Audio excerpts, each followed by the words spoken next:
नमस्कार, आप देख रहे हैं तेज खबर 24 और वक्त है खबरों का। अवधेश प्रताप सिंह विश्वविद्यालय रीवा के 11वें दीक्षांत समारोह के अवसर पर 24 दिसंबर को भव्य कार्यक्रम का आयोजन किया जा रहा है। इस समारोह की अध्यक्षता मध्य प्रदेश के राज्यपाल एवं कुलाधिपति मंगू भाई पटेल करेंगे, जबकि मुख्य अतिथि के रूप में परम पूज्य सदगुरु श्री रितेश्वर जी महाराज आनंद धाम पीठ श्री धाम वृंदावन एवं सरस्वत, जबकि अतिथि के रूप में प्रदेश के उप मुख्यमंत्री राजेंद्र शुक्ल होंगे। आयोजित होने वाले कार्यक्रम को लेकर अवधेश प्रताप सिंह विश्वविद्यालय के कुलपति डॉक्टर राजकुमार आचार्य ने जानकारी देते हुए बताया कि एनईपी 2020 मध्य प्रदेश शासन की मंशा के अनुसार सत्र 2021-22 से लागू है। आने वाले समय में विश्वविद्यालय में नए पाठ्यक्रम और अनुसंधान के नए आयाम भी प्रारंभ होने जा रहे हैं। सत्र 2021-22, 2022-23 की डिग्रियों में पीएचडी अवार्ड, स्वर्ण पदक और विगत वर्षों की एमफिल डिग्रियों का वितरण कुलाधिपति के द्वारा होना है। विश्वविद्यालय में पिछले 1 माह से दीक्षांत समारोह की तैयारियां चल रही हैं, जिनमें विद्यार्थियों का नामांकन, उनके डिग्रियों के लिए आवेदन, स्वर्ण पदक आदि की तैयारियां पूर्ण हो गई हैं। विश्वविद्यालय में इन गतिविधियों की जिम्मेदारी का काम कुलपति के मार्गदर्शन में कुल सचिव और वरिष्ठ प्राध्यापक एवं गठित सभी समितियों के संयोजक एवं उनके सदस्य देख रहे हैं। विश्वविद्यालय की शैक्षणिक गतिविधियों एवं चल रहे शोध कार्य विश्वविद्यालय के विकास में मील का पत्थर साबित होंगे। आने वाले समय में इन सब गतिविधियों का परिणाम दिखाई देगा। विश्वविद्यालय में जहां शिक्षकों की नई नियुक्तियां होने से शैक्षणिक गतिविधियों में तेजी से विस्तार हुआ है, वहीं आने वाले समय में न्यायिक निरीक्षण होना है, जिसमें विश्वविद्यालय के ग्रेड बढ़ने की पूरी संभावना है। दीक्षांत समारोह में आ रहे सभी अतिथियों का स्वागत सत्कार उनकी गरिमानुसार विश्वविद्यालय कर रहा है। इस समारोह में कुलाधिपति द्वारा पीएचडी की उपाधि तथा स्वर्ण पदक एवं कुलपति स्वर्ण पदक छात्रों को वितरित किए जाएंगे। विश्वविद्यालय द्वारा इस समारोह की पूर्ण तैयारी कर ली गई है। आज और कल उपाधि वितरण का पूर्वाभ्यास कार्यक्रम किया जाएगा, ताकि दीक्षांत समारोह की गरिमा में कोई चूक न हो। शिक्षा जगत में दीक्षांत समारोह कितना महत्वपूर्ण होता है, लगभग आप सब जानते हैं। अवधेश प्रताप सिंह विश्वविद्यालय रीवा का ये 11वां दीक्षांत समारोह है। इस सब की तैयारियां चल रही हैं। अतः आज के उपस्थित बंधुओं का, जिनको आमंत्रित किया गया है, ऐसे सारे बंधुओं का मैं यहाँ बहुत बहुत स्वागत करता हूँ। 24 दिसंबर 23 को 11 बजे से ये कार्यक्रम प्रारंभ होगा। माननीय महामहिम राज्यपाल महोदय और कुर्सियाँ रखवा दी कार्यक्रम की अध्यक्षता करेंगे और आनंद धाम वृंदावन से संत हैं रितेश्वर जी महाराज जी, वो कार्यक्रम में मुख्य अतिथि के रूप में और मुख्य वक्ता के रूप में उपस्थित रहेंगे। हमारे बिंद के, जिन्हें हम विकास पुरुष कहते हैं, ऐसे और जनप्रतिनिधि, हम सबके उप मुख्यमंत्री माननीय राजेंद्र जी शुक्ल कार्यक्रम में सारस्वत अतिथि के रूप में उपस्थित रहेंगे। और कार्यक्रम 24 दिसंबर को प्रारंभ 11 बजे होगा। इसमें पीएचडी की 41 डिग्रियों का वितरण सत्र 22-23 की होना है। लगभग 45 पीजी डिग्रियों का वितरण होना है। ऐसे कुल 86 उपाधियों का वितरण होगा और स्वर्ण पदक भी 22 और 23 के मिला के ऐसे कुल 48 स्नातकोत्तर स्वर्ण पदक का वितरण होगा। कुलपति स्वर्ण पदक 48 है। इसी प्रकार दानदाता स्वर्ण पदक 12 है। तो ऐसे 115 लगभग स्वर्ण पदक सब मिला के और 86 उपाधियां, इनका वितरण और महामहिम के कर कमलों से और मंचस्थ। इस बार पर्यावरण जीव विज्ञान ने वर्ष 2000 और उसके बाद के सारे पूर्व छात्रों को बुलाया था और इसमें प्रथम बैच के भी कुछ विद्यार्थी सम्मिलित हुए थे। वो सब आपस में एकत्रित आए और उन्होंने विश्वविद्यालय के विकास के क्रम में और पर्यावरणीय जीव विज्ञान विभाग के विकास के लिए और अपनी शुभकामनाएं दी और विश्वविद्यालय के बदलाव को स्वीकारा और इस बात को भी कहा कि हम बहुत दिनों बाद रीवा आए हैं, तो रीवा जहां बदला हुआ दिख रहा है वहां विश्वविद्यालय भी बहुत परिमार्जित और श्रेष्ठ स्वरूप में है। तो ये वर्तमान स्वरूप है। कार्यक्रम की रूपरेखा आपके ध्यान में आई होगी। 11 बजे कार्यक्रम शुरू होकर लगभग 12:30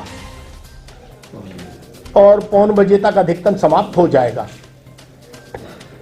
महामहिम जी का कार्यक्रम फिक्स टाइम से चलता है, हम सब जानते हैं। तो इस प्रकार से मिनट टू मिनट कार्यक्रम उनका तैयार हुआ है और इस समय में वो समाप्त हो जाएगा। इतनी ही जानकारी आप सबके बीच रखना थी। एक बार पुनः आपसे आग्रह है कि दीक्षांत समारोह के लिए आगामी समय में आप सबका सहयोग विश्वविद्यालय के लिए, शैक्षणिक जगत के लिए मिले, ऐसी आप सबसे अपेक्षा है। इससे संबंधित कोई जिज्ञासा है तो प्लीज आप बात रख सकते हैं। आपने प्रश्न नोट में लिखा है कि मैंने शिक्षकों की नियुक्तियां कर ली हैं, तो आपके विश्वविद्यालय में शैक्षणिक कितने पद हैं और कितनी नियुक्तियां आपने कर ली? अभी 16 नियुक्तियां हुई हैं। पद कितने हैं? पद है 53। शेष योग्यताधारी आवेदन नहीं थे, इसके कारण उनकी नियुक्तियां भी पेंडिंग है। भविष्य में जब कभी फिर से उसकी प्रक्रिया चालू होगी तो होगी, लेकिन 16 नियुक्तियां अभी विविध विभागों में हो गई। शासन के एकेडमिक कैलेंडर के आधार पर विश्वविद्यालय अपने कार्यवाही करता है। एनईपी 2020 के अंतर्गत जो परीक्षाओं का क्रम है वो सुधरा है और परीक्षाओं का स्वरूप बदला है। हम सब जानते हैं जो शिक्षा जगत से सीधे जुड़े हैं कि अब वार्षिक परीक्षाओं का क्रम सामान्यतः कॉलेजों में और विश्वविद्यालयों में और सेमेस्टर सिस्टम भी और वार्षिक परीक्षाएं भी आयोजित हो रही हैं। पिछले 3 वर्षों में 39 नए इंस्टीट्यूशन से, वो विश्वविद्यालय भी है, शैक्षणिक संस्थाएं भी हैं, तकनीकी संस्थाएं भी हैं, औद्योगिक संस्थाएं भी हैं, ऐसे 39 MOUs हुए हैं, हमारे अनुबंध हुए हैं, जिनका लाभ विश्वविद्यालय में पढ़ने वाले और छात्र छात्राओं को मिलता है और आगामी समय में मिलेगा। इस शैक्षणिक सत्र में फार्मेसी की कक्षाएं नए कोर्स के रूप में प्रारंभ हुई हैं। अभी तक अपने यहाँ विश्वविद्यालय में फार्मेसी की कक्षाएं नहीं थी। इसी प्रकार 2018 से बंद हो गई BPEd और BEd और MEd कक्षाएं भी और प्रारंभ हो रही हैं। इस सत्र में BEd प्रारंभ हो गया है। BPEd की चूंकि डेट निकल गई, हमको अनुमति थोड़ी लेट मिली है, लेकिन उसको हमने स्वीकृति प्राप्त कर ली है और अगले सत्र से ये कक्षाएं प्रारंभ होगी। तो इस प्रकार से फिर से विश्वविद्यालय के सारे शैक्षणिक विभाग जो है गतिमान होंगे और अच्छे प्रकार से संचालित होंगे आगामी समय में, ये हम सबका विश्वास है। छात्रों की समस्याएं हों चाहे अन्य गतिविधियां हों, जैसे गत वर्ष हमारा आज़ादी का अमृत महोत्सव हमने मनाया। रीवा विश्वविद्यालय अकेला मध्य प्रदेश का ऐसा विश्वविद्यालय है जिसने 26 वेबिनार कराए और उन 26 वेबिनारों में लगभग 40 से ज़्यादा देश के विविध विश्वविद्यालयों के कुलपतियों को उसमें जोड़ा। तो विविध विषयों पर शैक्षणिक जगत के लोगों का ज्ञान वृद्धि का स्वरूप तो रहा ही। APS विश्वविद्यालय, अवधेश प्रताप सिंह जी विश्वविद्यालय का नाम भी और उन सारे कुलपतियों और वेबिनारों के माध्यम से देश भर में गया। ये हमारे लिए एक बड़ी गौरव की बात रही है। इसी विश्वविद्यालय में विकास के अनुक्रम में आप सबके संज्ञान में है कि एक अच्छा कार्य विगत दिनों हुआ है कि शैक्षणिक नियुक्तियां होके और प्रयास हुआ है कि सारे विभागों के लिए शिक्षक उपलब्ध हो जाए। ये विश्वविद्यालय की विशेष उपलब्धि रही है। साथ ही रूसा के अंतर्गत विभिन्न विभागों का जीर्णोद्धार कार्य और नवनिर्माण का कार्य भी हुआ है। अभी संभवतः 24 तारीख को जो हमारा नया गेट बना है वहीं से महामहिम जी का प्रवेश होगा। तैयारियां हो रही हैं। यदि किसी कारण से कोई अपवाद वाली स्थिति रही तब अलग बात है, अन्यथा तो 24 को वहां से ही और कुलपति महोदय कुलाधिपति महोदय का आगमन उसी गेट से होगा। विश्वविद्यालय में आप प्रवेश किए हैं तो आपको कुछ बदला दिखा होगा, चाहे वो ग्रीनरी का मामला हो, बगीचे का मामला हो, अन्य तैयारियां चल रही हैं।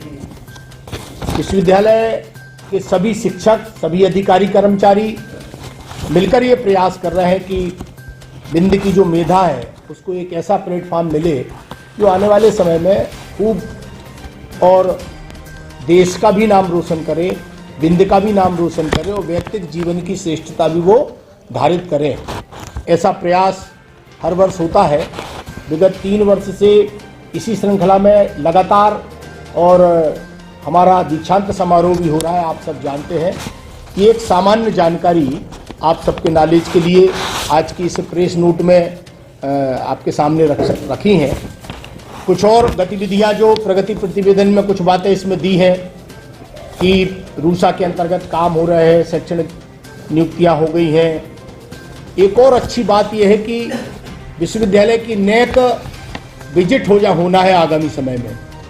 उसमें भी मैं आप सबसे विनम्र आग्रह करूंगा कि विश्वविद्यालय के हित के लिए छापें। हित के लिए छापना इसलिए निवेदन कर रहा हूं कि जब नेक टीम आती है, यदि वो कोई नेगेटिव बात पढ़ते हैं तो वो विश्वविद्यालय की ग्रेड को प्रभावित करता है और हम सब कमोवेश इस माटी के सपूत हैं, तो इस माटी का भला कैसे हो इसके बारे में सबने सोचना चाहिए। SSR जो है वो चली गई है, अन्य तैयारियां भी हो गई हैं। नेक विजिट तो हम सबकी कल्पना में अभी तक हो जाना था, लेकिन वहां से डेट न मिलने के कारण लंबित है। तो मुझे लगता है अगले माह नेक विजिट भी होगा।